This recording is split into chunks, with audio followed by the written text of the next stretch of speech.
ये जो शादी समारोह आप कर दिया है, हम लोग बीच में गड़बड़ा गए थे। हम लोग अपना मकान को छोड़कर किराए के मकान में रहने के लिए मजबूर कर दिया गया, मगर हमको एहसास हो गया हम अब किराए के मकान पर वैदिक धर्म के रीति रिवाज से नहीं होगा।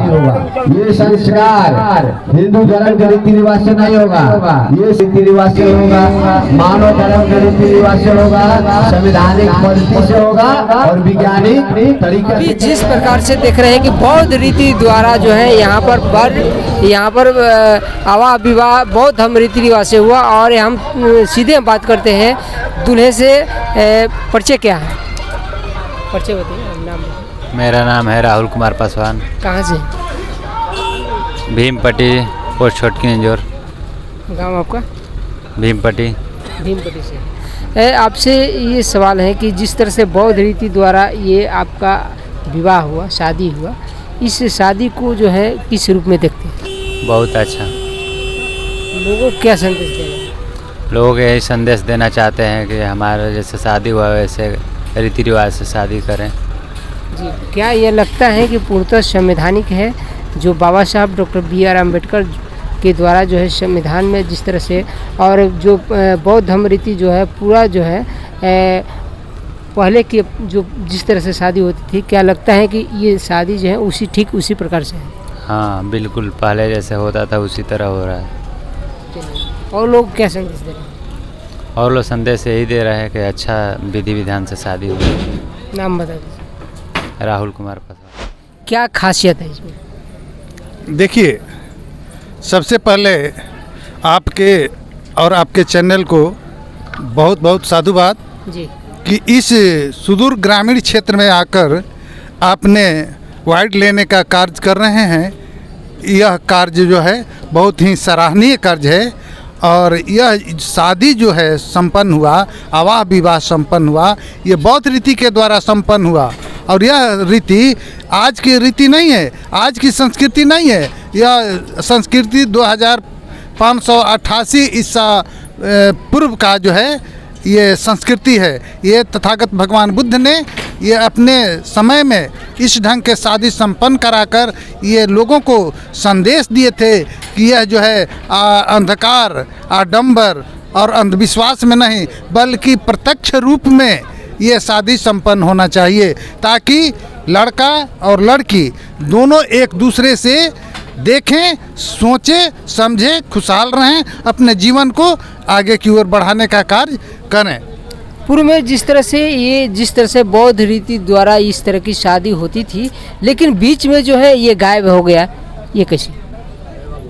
देखिए, ये गायब होने का तो बहुत सारा कारण है।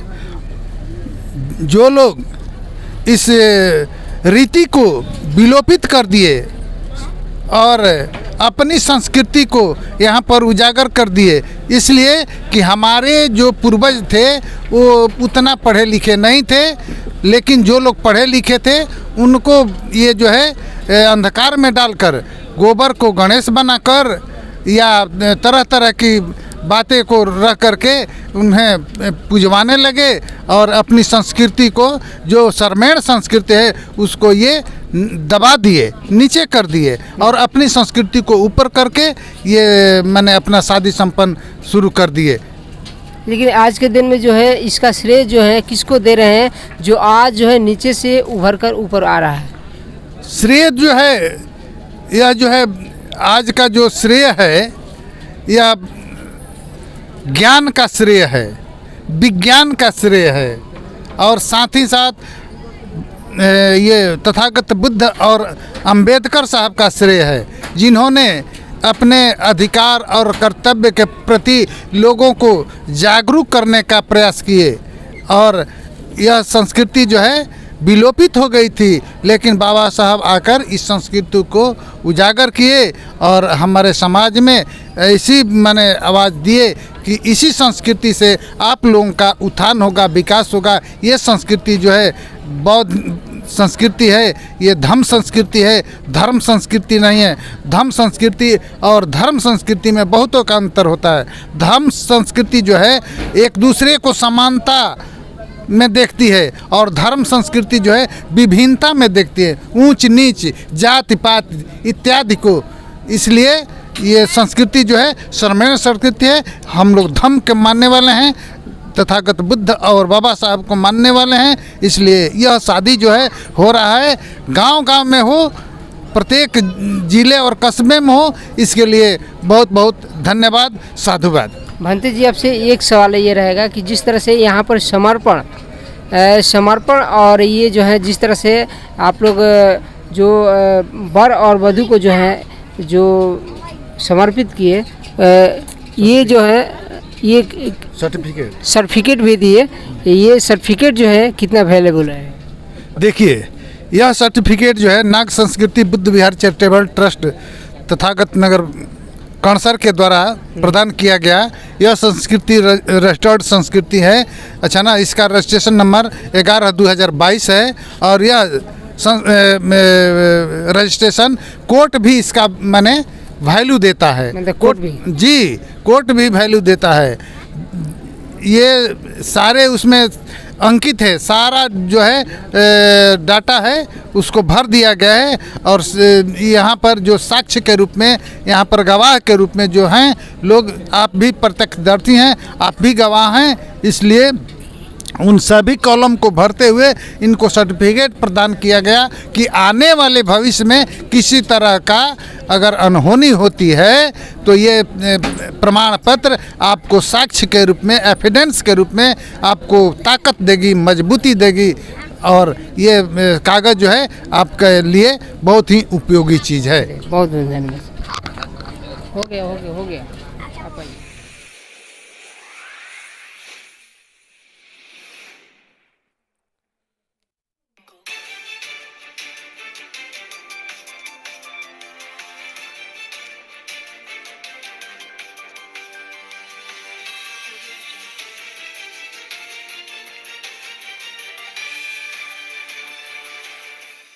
सोशल मीडिया और आपके साथ मैं हूँ बजनाथ सिंह। और इस बीच जो है हमारे साथ जो मौजूद हैं बक्सर ज़िले के हरिटोला गांव के हरेराम पासवान जी, जो एक सामाजिक कार्यकर्ता हैं। उनकी बेटी की शादी आज बौद्ध धर्म रीति रिवाज से हुई। और इस बीच जो है तमाम सवाल जो है उनसे विभाग इंटरव्यू के साथ हम पेश करते हैं। सीधे चलते हैं हरेराम जी। धन्यवाद जी। आपसे मेरा पहला सवाल है कि आप जो है आपके मन में कैसे विचार आया है कि बौद्ध धर्म रीति रिवाज से ही मेरी बेटी की शादी होगी? बौद्ध जो ये धर्म है, मेरी नज़रों में सारे धर्म से अच्छे लगते हैं। इसमें किसी प्रकार का पाखंड नहीं है। जो भी शादी भंते जी कराते हैं वाकई सटीक होता है। जैसे मान लीजिए कि हम लोग शादी हिंदू धर्म में लोग कराते हैं तो पहले क्या कराते हैं कि गुरहथी कराते हैं। कहने का मतलब है जब लड़का लड़की को मांग में सिंदूर डाला नहीं,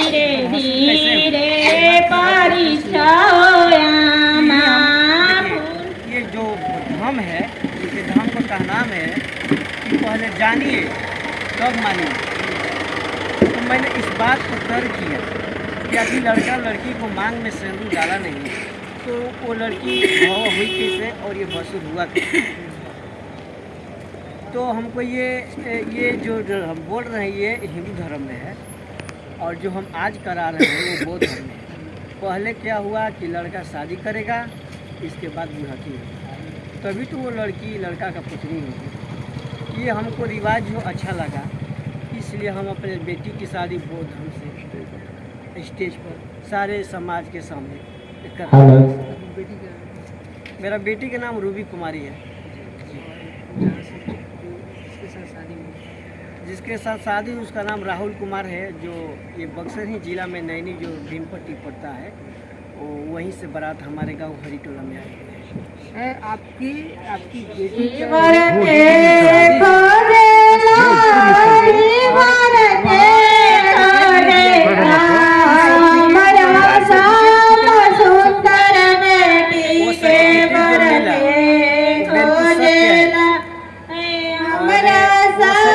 की वजह से अगर हम चाहें तो उसके ऊपर किसी प्रकार का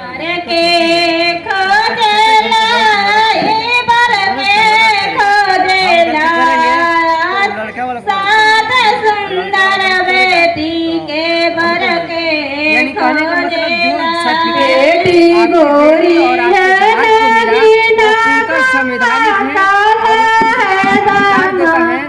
हमारा साफ सुंदर बेटी के बर के खोजेला। विश्वास है कि जो सर्टिफिकेट हमारे भंते जी के द्वारा मिला लड़का और लड़की को नाम से, वो पूर्ण एवं सत्य है और सही है। और किसी प्रकार की समस्या अगर होती है तो उस सर्टिफिकेट की मदद करें। जी, आपसे और भी सवाल है कि आपके मन में इस तरह के विचार कैसे उपजे कि जो है कब से उपजा कि इस तरह के जो है सोच आपके अंदर पैदा हो?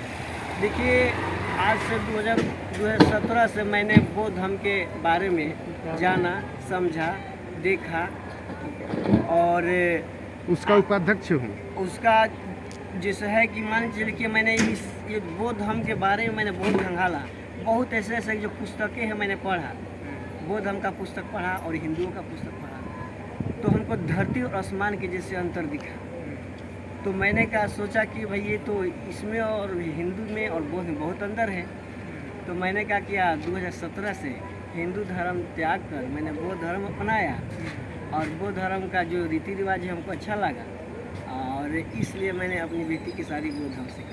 जी, आपसे अंतिम सवाल ये रहेगा कि आप जिस प्रकार से बौद्ध धर्म रीति रिवाज से अपनी बेटी की शादी जो है बौद्ध रीति रिवाज से करा रहे हैं और हिंदू धर्म को आपने त्याग दिया है और लोगों को जो है आप क्या संदेश दे रहे हैं कि और लोग भी जो है जिस तरह से जकड़े हुए हैं, जिस अंधकार में भटक रहे हैं, उस अंधकार से प्रकाश की ओर आकर जो है सही रास्ता, सही मार्ग उनको मिल सके? देखिए सर, मैं यही कहना चाहूँगा कि जो मेरी यह शादी हुई मेरे गांव में, बहुत सारे लोग जुटे हुए थे, जेंट्स और लेडीज़ तक के। अगर मेरी बेटी की शादी देखकर उन लोग को अच्छा लगा होगा तो हमको पूरा उम्मीद है कि वो भी सोचेंगे कि मेरी भी बेटी की शादी बौद्ध धर्म से हो। और समझ लीजिए कि ये जो हम चाहेंगे कि जो हमारे ये वीडियो जहाँ तक जाती हो, जो भाई बहन देख रहे हैं, मैं उनसे आग्रह यही करूँगा कि आप लोग भी अपने बेटी और बेटे को शादी बौद्ध धर्म से कराएं।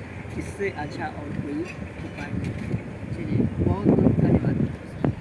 बौद्ध धर्म द्वारा जिस तरह से ये शादी संपन्न हुई, इस शादी पर जो है क्या कहते हैं?